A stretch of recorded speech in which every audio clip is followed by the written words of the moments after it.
കാലങ്ങളുടെ കാത്തിരിപ്പിന് ശേഷം ഇടുക്കി മെഡിക്കൽ കോളേജിൽ കാത്ത് ലാബ് ഉടൻ പ്രവർത്തനം ആരംഭിക്കും. കാത്ത് ലാബിന്റെ നിർമ്മാണ ജോലികളും ആരംഭിച്ചിട്ടുണ്ട്. 3 മാസത്തിനകം കാത്ത് ലാബ് പ്രവർത്തനം ആരംഭിക്കുന്നതിനുള്ള നിർമ്മാണമാണ് നടക്കുന്നത്. കാത്ത് ലാബ് എന്നത് വർഷങ്ങളായുള്ള ആവശ്യമാണെങ്കിലും 2020 ലാബ് ആൻഡ് CCU യൂണിറ്റിന് സർക്കാർ അനുമതി നൽകിയത്. മെഡിക്കൽ കോളേജിലെ പുതിയ ബ്ലോക്കിൽ കാഷ്വാലിറ്റിയോട് ചേർന്ന് കെട്ടിട നിർമ്മാണം പൂർത്തിയായെങ്കിലും ഇപ്പോഴാണ് ലാബിലേക്ക് ആവശ്യമായ യന്ത്രസാമഗ്രികൾ സ്ഥാപിക്കുന്നതിനുള്ള ജോലികൾ ആരംഭിച്ചത്.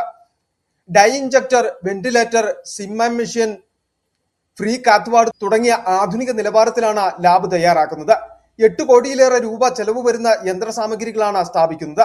1 വർഷം മുമ്പ് തന്നെ കാത്ത് ലാബ് ആരംഭിക്കുവാൻ കെട്ടിടം പൂർത്തിയായെങ്കിലും പശ്ചിമേഷ്യൻ യുദ്ധത്തിന്റെ പശ്ചാത്തലത്തിൽ വിദേശത്തു നിന്നുള്ള യന്ത്രസാമഗ്രികളുടെ ഇറക്കുമതിയിലുണ്ടായ പ്രതിസന്ധികളാണ് വൈകാൻ കാരണമെന്ന് അധികൃതർ പറയുന്നു.